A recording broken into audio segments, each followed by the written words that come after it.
Muy buenas noches, apreciados estudiantes del curso de Sociedades Mercantiles, jornada vespertina. Les habla su docente Andrés Alarcón Lora. En la noche de hoy queremos compartir con ustedes un tema de mucha actualidad y muy importante en el derecho corporativo. ¿Cuál es? El de las utilidades. Las utilidades sociales configuran el elemento esencial más importante, podríamos decir, del tráfico jurídico interno de las sociedades mercantiles. ¿Por qué? Porque es el tema que motiva la celebración del contrato. Desde la teoría de la causa, de los causalistas, yo constituyo una sociedad mercantil para obtener utilidades. Y desde el punto de vista de confrontación o de conflictos intrasocietarios, es lo que en muchos casos hace que se termine el ánimo societatis y se disuelva y se liquide la sociedad. Entre otras cosas porque sabemos, como lo habíamos dicho en el tutorial anterior, que las sociedades mercantiles dan utilidades a sus accionistas en la misma proporción de los aportes que dan. Entonces de allí es tan importante tener muy claro el proceso de cuantificación y valoración de los aportes. Hemos siempre, cuando abordamos este tema, adoptado desde el punto de vista didáctico, como estrategia didáctica, una escalera.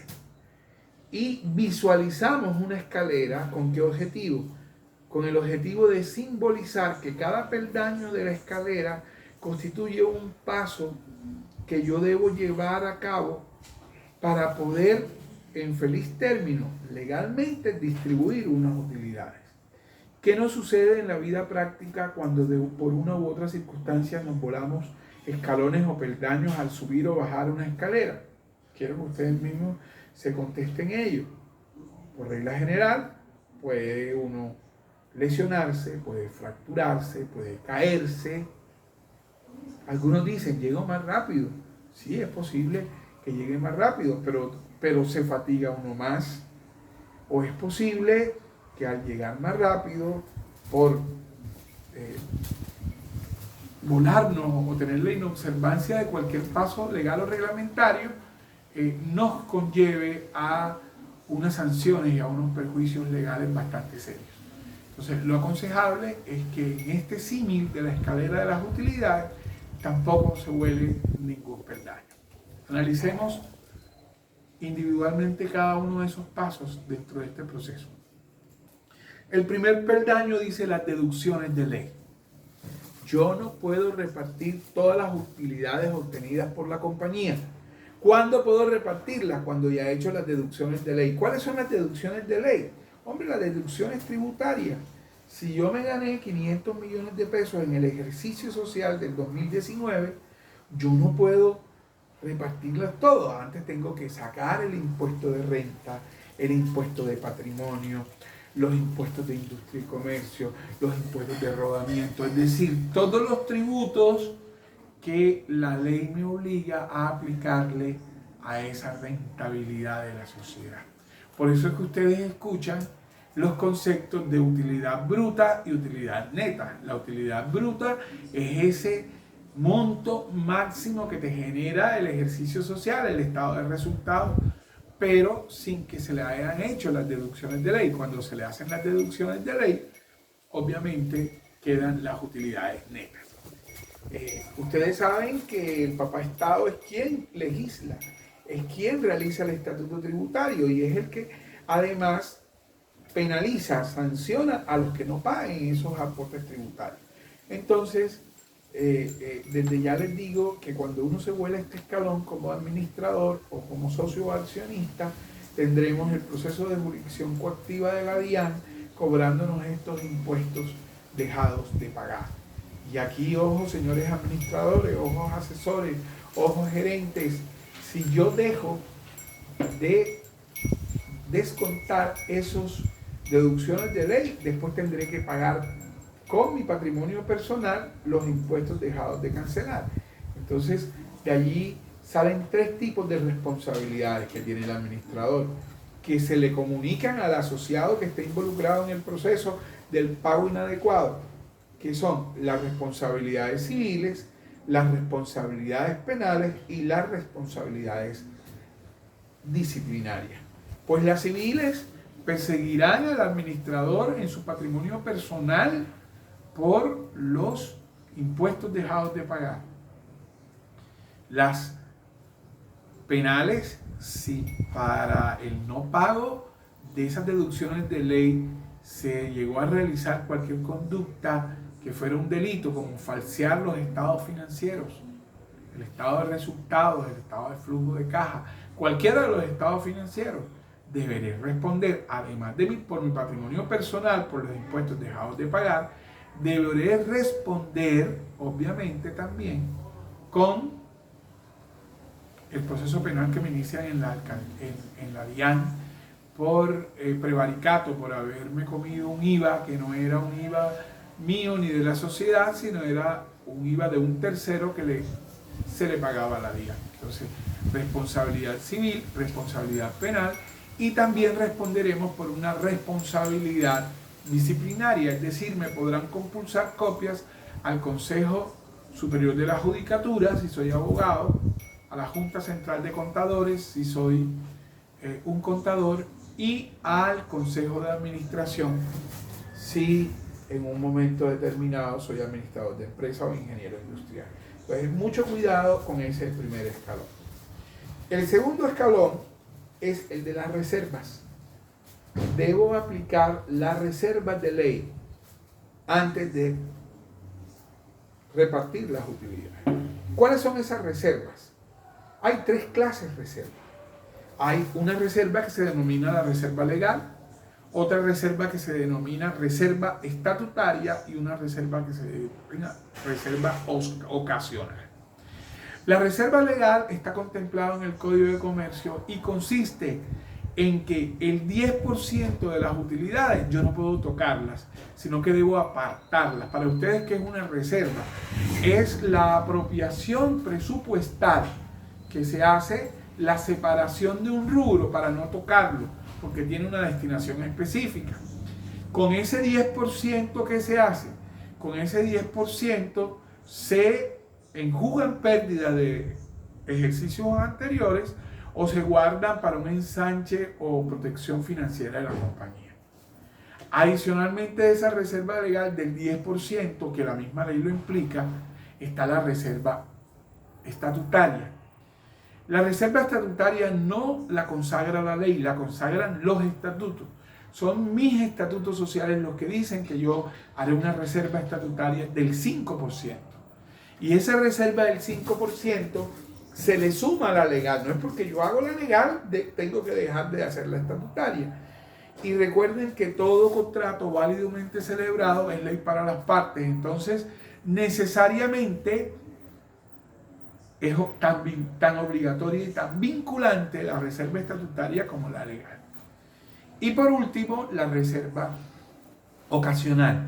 Cuando hay una reserva ocasional. Una reserva ocasional cuando en los mismos estatutos señala que para ciertas coyunturas, por ejemplo, cuando haya catástrofes como una pandemia, una epidemia a nivel nacional, entonces se hará una reserva ocasional del 3% para que todo lo que se reúna con esa reserva sirva para mitigar esa situación.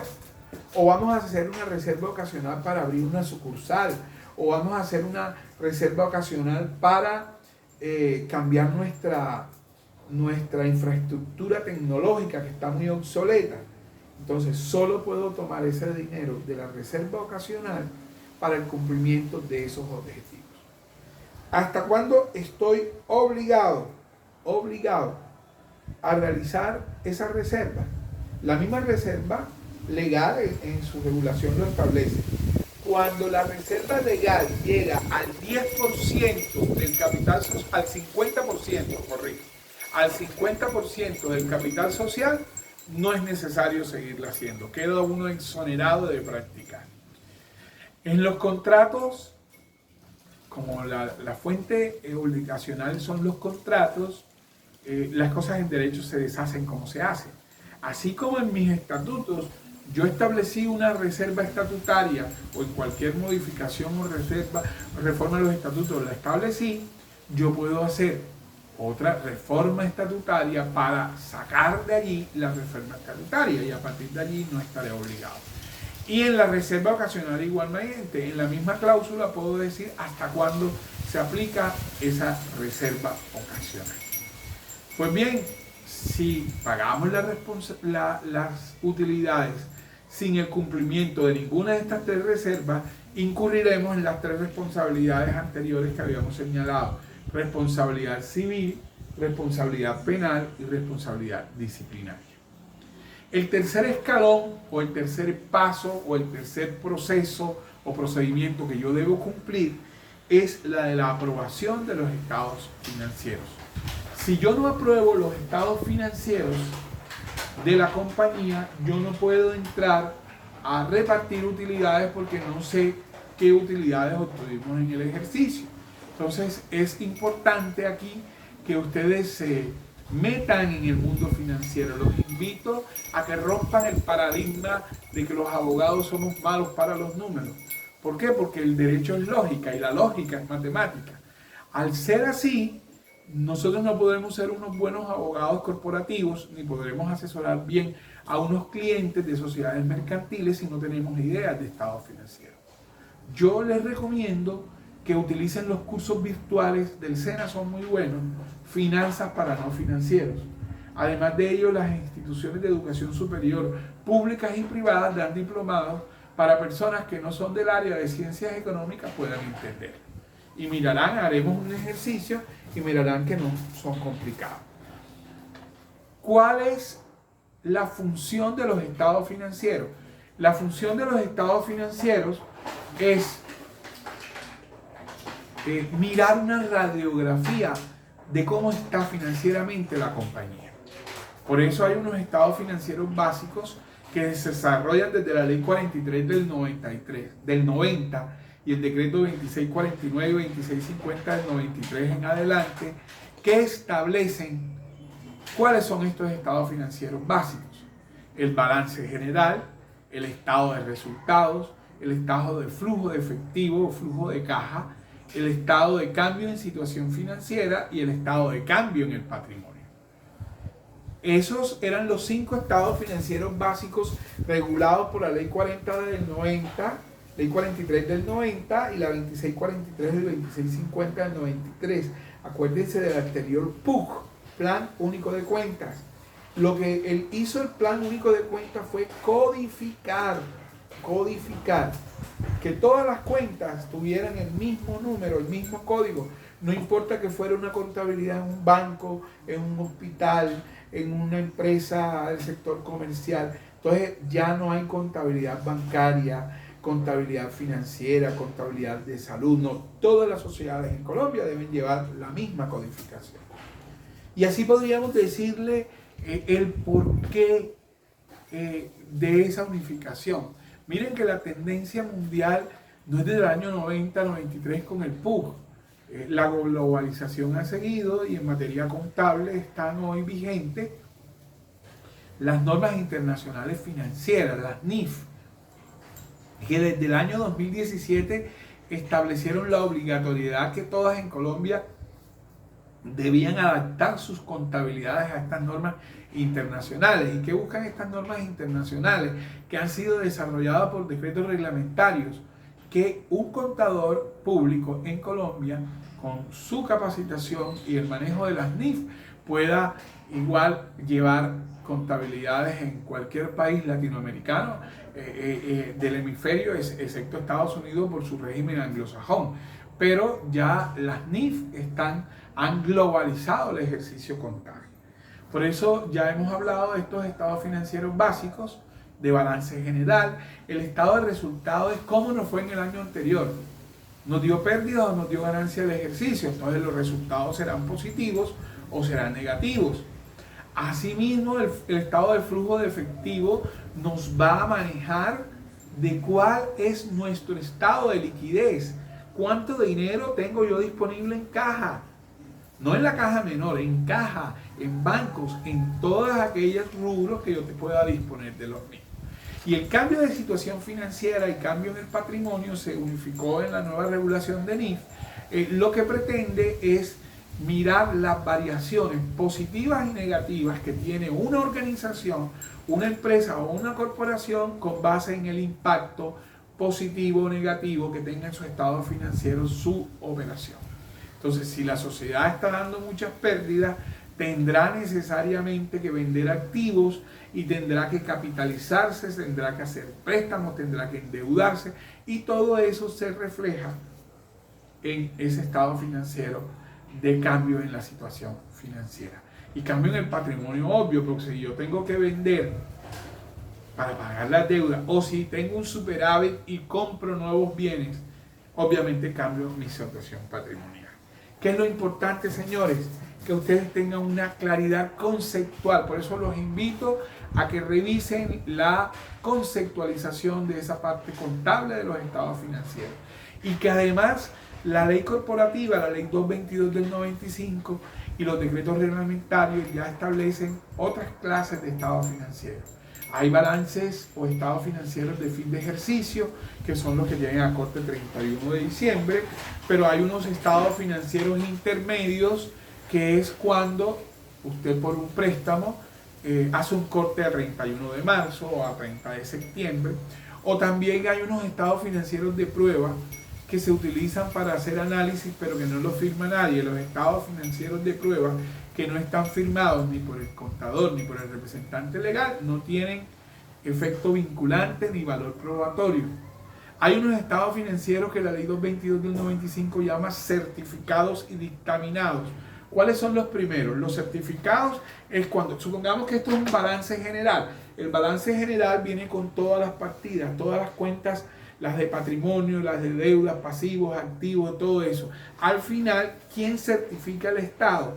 Lo certifica el representante legal y el contador, quien los elabora.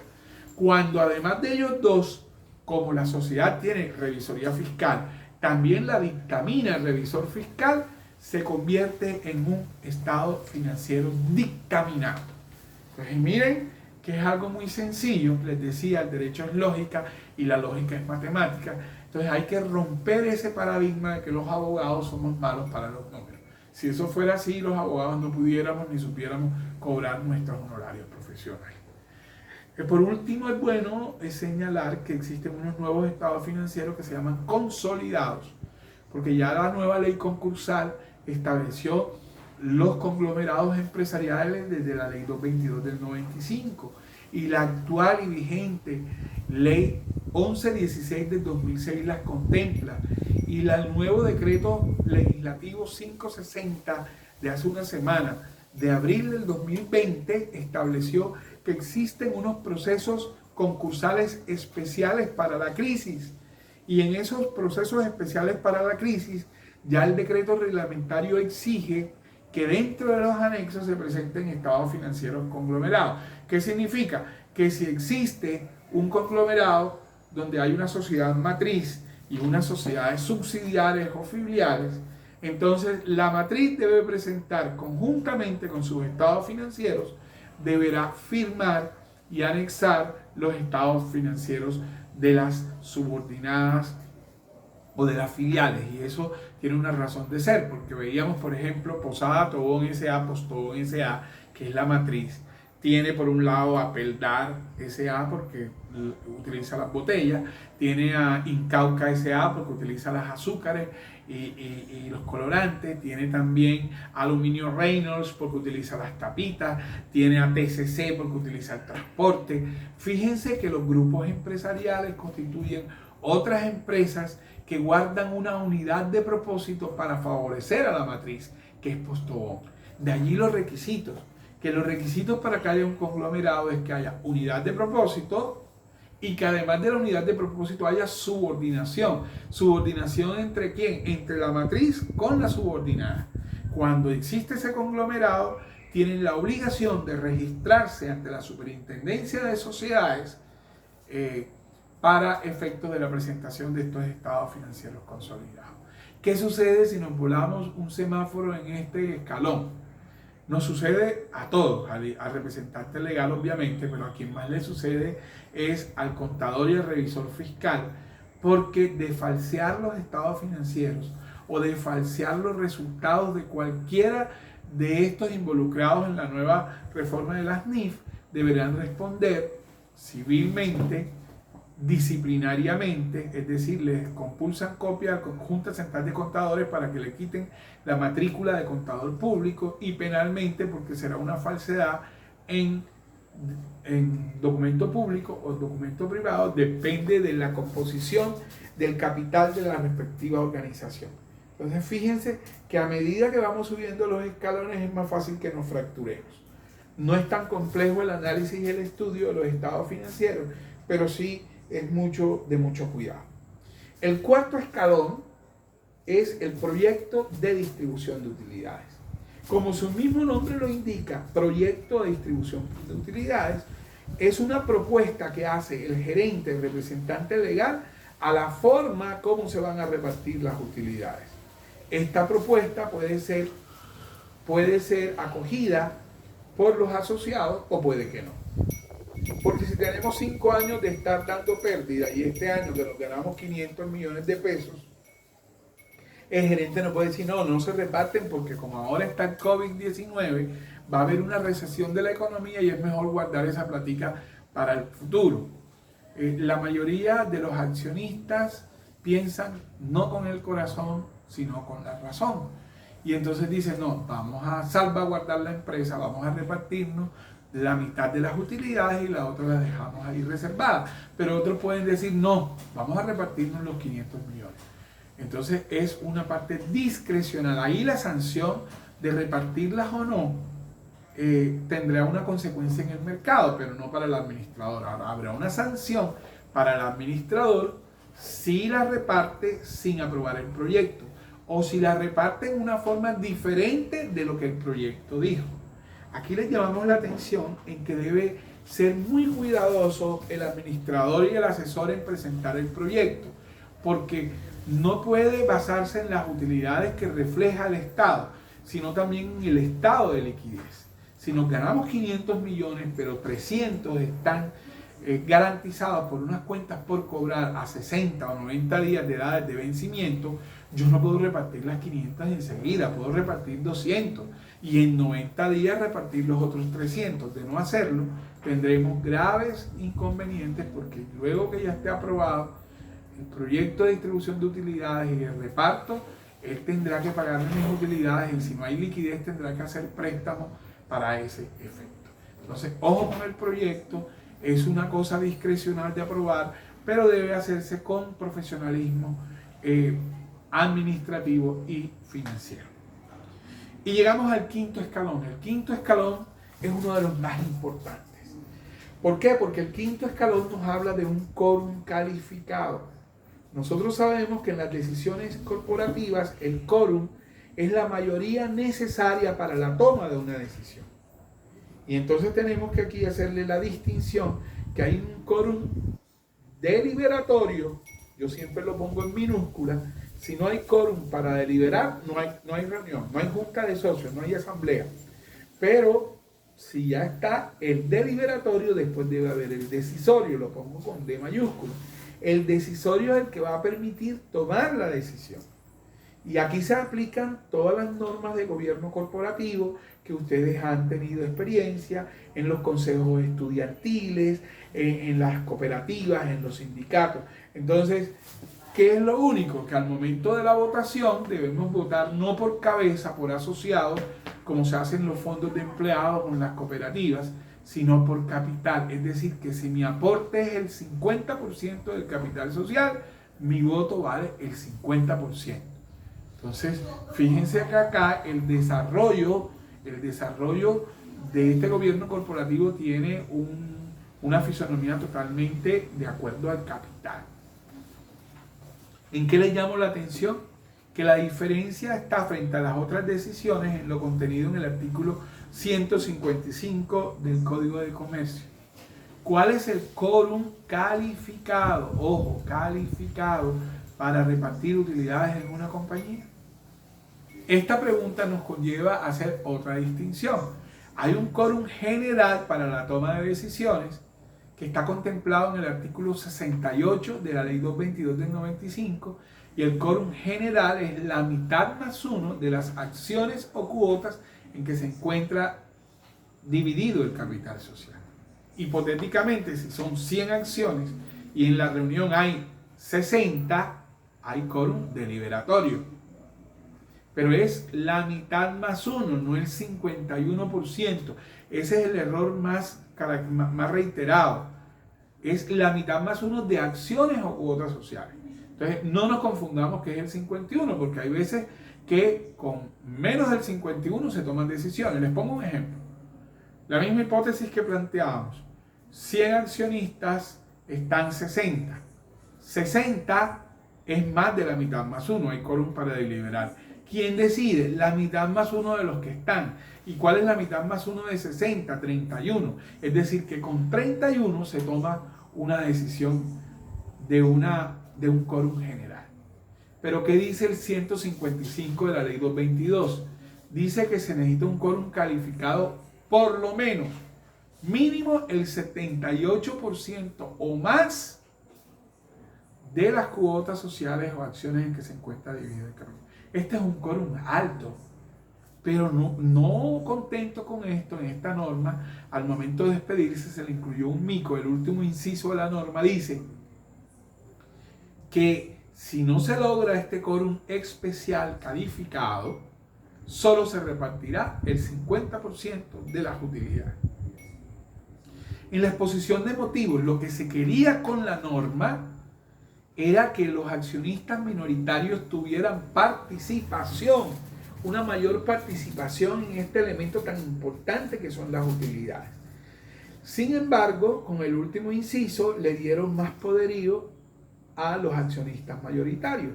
Cuando te dicen que si no se llega al 78, solo se reparten la mitad. Ello quiere decir que todo el que tenga más del 22% puede presionar el sentido del voto de los otros. Si yo tengo el 30%, por ejemplo, entonces digo, bueno, vamos a nombrar de representante legal a Santiago Alarcón. Es el nuevo representante legal de la compañía. Santiago Alarcón Quirós es mi propuesta. Tú vas a votar por él, No, porque es que el actual representante legal lo hizo muy bien. No, tú votas por él o simplemente yo voto no a repartir utilidades. O sea, todo el que tenga más del 22% es quien decide quién es el representante legal, quién es el revisor fiscal, quiénes son los miembros de junta, quiénes son las propuestas que se aprueban o no se aprueban. Es decir, el manejo societario lo tiene la mayoría, quien tiene la mayoría del capital social. Entonces, por esto se le perdió el sentido a la norma, pero sigue vigente. Esta norma modificó el 240, el 238, 240 de la ley 222, y si se tiene más del 78%,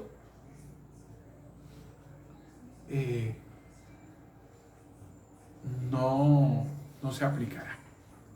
Ahora, ¿qué pasa si yo reparto unas utilidades sin llegar a esto? Las mismas tres responsabilidades. Responsabilidad penal, civil o disciplinaria. Pero yo les traigo a colación otra que es de mayor rigor y que se aplica, o que se da con más frecuencia en la práctica.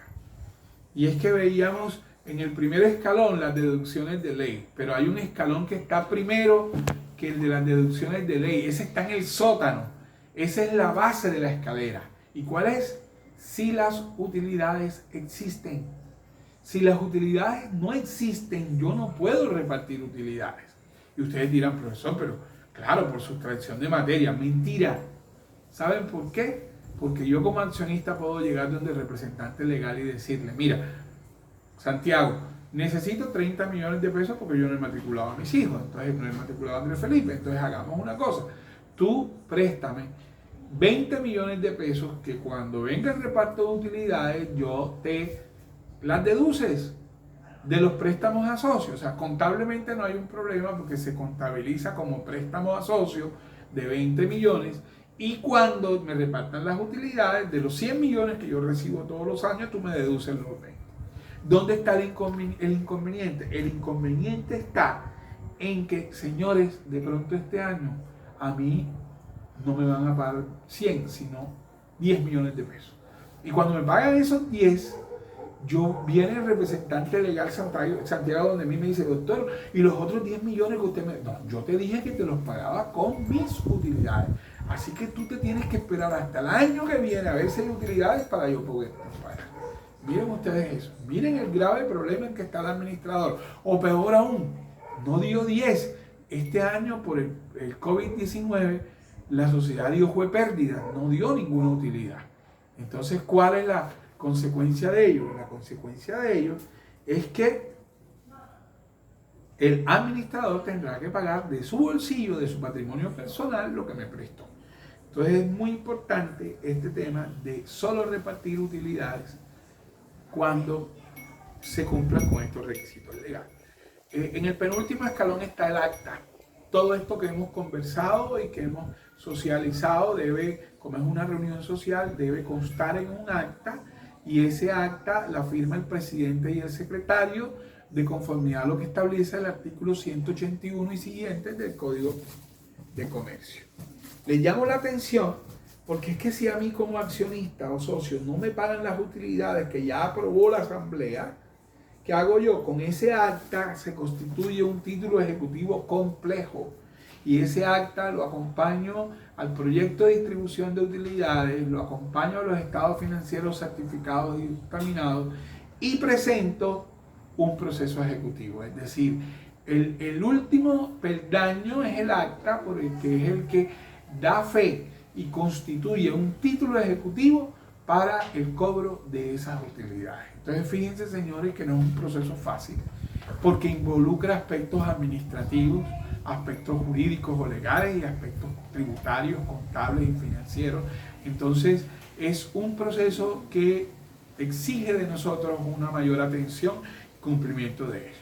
Por ello, como una síntesis, hago una reflexión a este corolario de pasos, peldaños o procedimientos para decirle que las utilidades sociales solo podrán repartirse, primero, cuando exista; segundo, cuando se hagan las deducciones de ley; tercero, para cuando se aprueben las reservas, se paguen las reservas; cuarto, cuando se aprueben los estados financieros de propósito general; quinto, cuando se apruebe el proyecto de distribución de utilidades; sexto, cuando haya un quórum calificado que permita esa distribución; sexto, cuando se levante el acta de la reunión. Si no recorremos esta escalera con todos y cada uno de estos peldaños, no solo nos podremos caer, fracturar, lesionar, sino que adicionalmente tendremos las sanciones legales, civiles, disciplinarias y penales propias de la omisión.